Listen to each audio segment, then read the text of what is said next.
Një prej lagjeve më të mëdha në fshatin Qerret i Vjetër në Lushnjë, prej dekadash ndodhet në gjendje të mjerueshme nga mungesa e vëmendjes së shtetit. Rruga që përshkon lagjen nuk është më shumë se sa 700 metra e gjatë dhe ajo është e mirëmbajtur prej vitesh me shpenzimet e banorëve, por stina e rreshtjeve e ka vështirësuar më tepër situatën. Kjo rrugë që është shtruar, që e shikon në këto pjesë që është këtu, e ka shtruar me shpatullat e veta. Se këtu ka qenë si knet.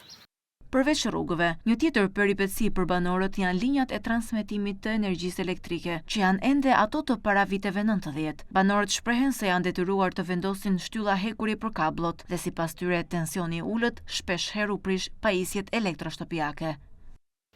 Telat na kalojnë si për shtëpive. Telat e Enver Hoxhës janë, ato tela vazhdojnë akoma. Tu vazhdon posin me sjet.